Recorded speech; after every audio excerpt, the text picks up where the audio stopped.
आप बात करोगे तो आचार्य सुश्रुत ने बताया 520 पेशियां होती हैं। तो ये जो 20 एक्स्ट्रा पेशियां, उसका स्थान है ना, कई बार एग्जाम में आ चुका है बहुत ही डिटेल में। तो अगर हम उस 20 की बात करते हैं तो आप यहाँ पे देख सकते हो, मेमोरी ग्लैंड में दोनों तरफ 5 5 यानी 10 हो गई। ठीक है।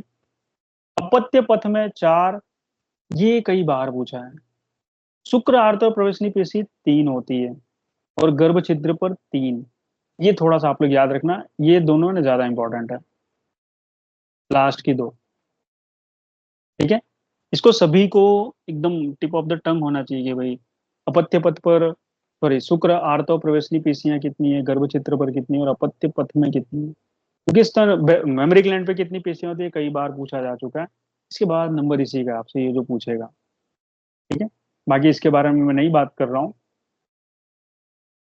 गर्भस्राव की संज्ञा देखो, गर्भस्राव किसे कहा जाता है। ठीक है। तो गर्भस्राव ये कई बार पूछा है, अप टू 4 मंथ इसको गर्भस्राव बोला जाता है। आचार्य वाग्भट और भोज ने इसको 3 मास बोला हुआ है। ठीक है। आचार्य सुश्रुत 4 मास, आचार्य वाग्भट और भोज ने 3 मास तक बोला है।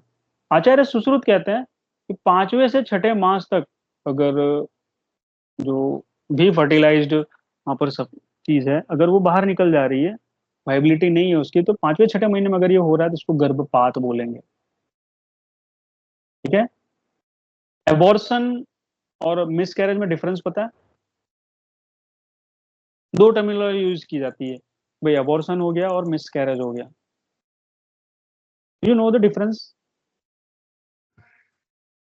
बस एबॉर्शन करवाते हैं इंड्यूस, और जब फिर मिसकैरेज अपने से होता है। हम्म। तो एबॉर्शन है ना, ऑलवेज करना, इंड्यूस करना पड़ता है कुछ ना कुछ, आप वहां पर सामने वाला जो भी है, या तो मेडिकली किया जाता है या फिर बहुत सारे लोग बहुत सारी चीजें यूज करते हैं। मिसकैरेज वो अपने आप होता है, वो किसी डिसीज की वजह से हो सकता है, या फिर XYZ रीजंस हो सकते हैं उसमें, मिसकैरेज में। ठीक है। तो ये थोड़ा सा आपको डिफरेंस आपको याद रखना है। मिसकैरेज की अगर बात की जाए,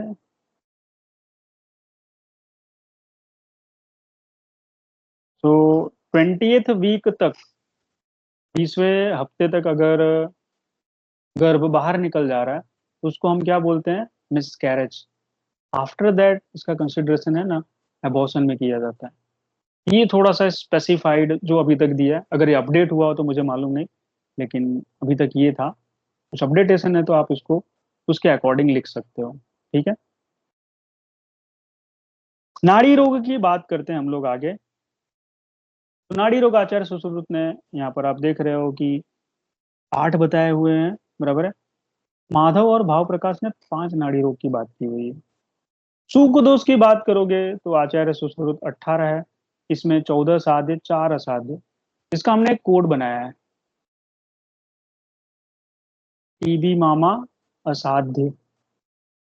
याद है सभी को? हमने निदान निदान स्थान में पढ़ा था, सुश्रुत निदान में। तो टीबी मामा का मतलब, टी का मतलब है तिल कालक, वी का मतलब है विद्रुद्धि, और दो मामा है मतलब मांस अर्बुद और मांसपाक। तो आई होप ये कोड आप सभी को याद रहेगा, इसका मीनिंग भी पता रहेगा। ये 4 सूक दोष हैं, और चारों के चार असाध्य है। तो हमने बताया टीवी मामा असाध्य। ओके, तिलकालक, विद्रधि, मांसर्बुद, मांसपाक, ये चारों असाध्य सूक दोष हैं। ठीक है। आचार्य सारंगधर ने सूक दोष की संख्या ना 24 बताई, आचार्य वाग्भट ने 23 बताई। उसे नंबर ही आपको याद रखना, और ज्यादा दिमाग लगाने की जरूरत नहीं है यहाँ पर। क्षुद्र रोग के वर्णन करें अगर बात करें तो आचार्य चरक ने क्षुद्र रोग का वर्णन ही नहीं किया। क्यों ना? मतलब क्षुद्र रोग से नाम से नहीं, यत्र तत्र वर्णन है, आपको मिल जाएगा, लेकिन क्षुद्र रोग ऐसा नाम नहीं मिलता है। ठीक है।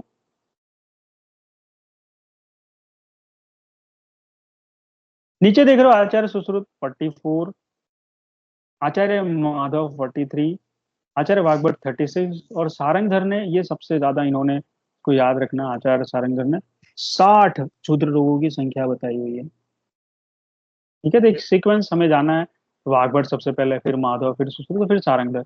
36, 43, 44, 60, ये क्या है? क्षुद्र रोगों की संख्या है अकॉर्डिंग टू वाग्भट, माधव, सुश्रुत और सारंगधर।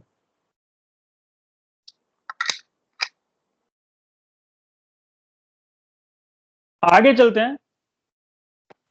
तो ये मुख रोग, कर्ण रोग, हम लोग जब ENT पढ़े तो आपको पूरा का पूरा एक चार्ट कुछ नोट्स में दिया गया होगा कैसे अलग अलग आचार्यों के अनुसार है ना इसको याद रखना है। कुछ कॉमन है जो एक जैसा ही एक्सप्लेन करते हैं तो हमने उसको एक कोडिंग में बनाया हुआ है, जैसे सुश्रुत, माधव, भाव प्रकाश और योग रत्नाकर, ये लगभग लगभग ना बहुत सारी जगह पे कॉमन चलते हैं, तो हमने उनको एक साथ किया हुआ है। कभी कभी सुश्रुत माधव एक साथ चलते हैं, कभी कभी भाव प्रकाश योग रत्नाकर एक जैसा, तो इसकी कोडिंग की गई है। तो अगर आप चार्ट देखो ना तो आसानी से आपको याद होगा। यहाँ पर देख रहे हो आचार्य चरक के मुख रोग है ना 464 है, ये नंबर आपको याद रखना है। 4 भी है और 64 भी है।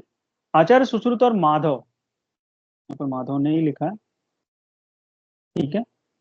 तो माधव ने भी ना 65 ही बताया और भोज का भी 65 है। इन तीनों के मुख रोग 65 है। आचार्य वाघभट देख रहे हो 75 है, सारंगधर 674, भाव प्रकाश योजनाकर 67 बताए हुए हैं, ठीक है। तो ये आपको याद रखना। कर्ण रोग की बात करें थोड़ा सा आपको याद रखना पड़ेगा, आचार्य चरक 4, आचार्य सुश्रुत 28 और आचार्य वाघभट 25 है, ठीक है। यहाँ पर मैं आपको थोड़ा सा, माधव ने भी ना 28 ही कर्ण रोग बताए हुए हैं। इक्वलेंट टू अगर हम बात करते हैं थोड़ा सा आगे, भाव प्रकाश और युग रत्नाकर भी क्या करते हैं, इन्होंने भी कर्ण रोग की संख्या 28 ही मानी। ये चारों लोग 28 मानते हैं।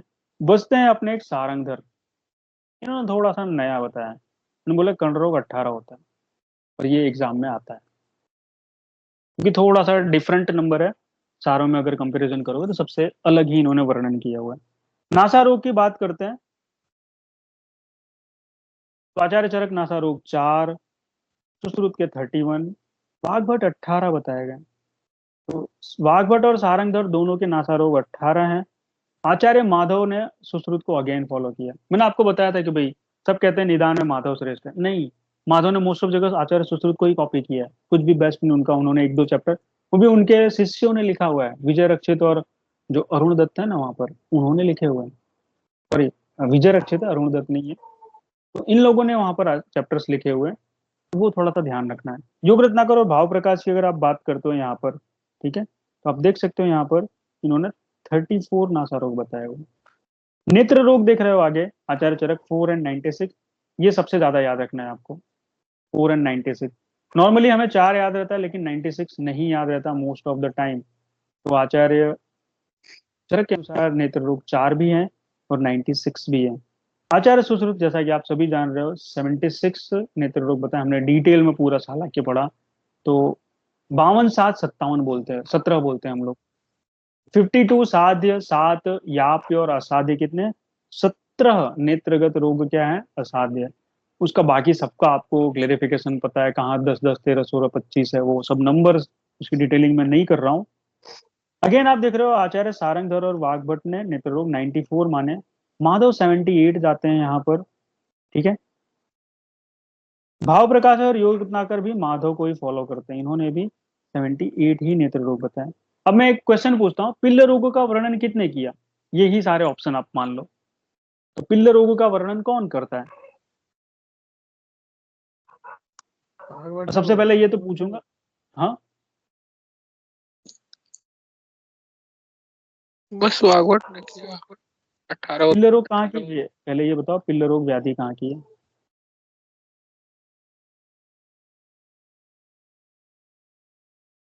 बस नींद।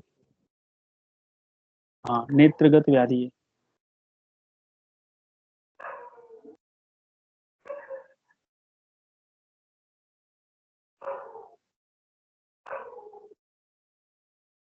हम लोगों ने साला के पढ़ते टाइम ये पॉइंट देखा था। 18 पिल्ल रोग जो कि नेत्रगत व्याधियां, आचार्य वाघभट ने इसका वर्णन किया हुआ, ये आप थोड़ा ध्यान रखोगे। नेत्र मंडल की बात करते हैं तो अगेन ये सारी चीजें रिपीट हो रही है यहाँ पर। आचार्य सुश्रुत ने 5 नेत्र मंडल, आचार्य वाघभट 4 मानते हैं। क्या नहीं माना है,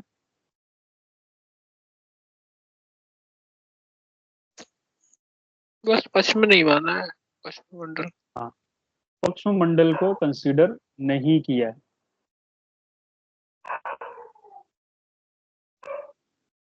ठीक है, क्वेश्चन यही बनेगा कि भाई आचार्य वाघभट ने नेत्र पक्ष्म नेत्र मंडल कितने माने और कौन सा नहीं माना है, ठीक है। हृदय रोग की बात करते हैं तो हृदय रोग में आप देखोगे आचार्य चरक ने 5 हृदय रोग माने, आचार्य सुश्रुत ने 4 माना, कौन सा नहीं माना, सन्निपातिक हृदय रोग नहीं माना हुआ इन्होंने। ये बात हमें ध्यान रखने जैसी जो एग्जाम में पूछी जा सकती है।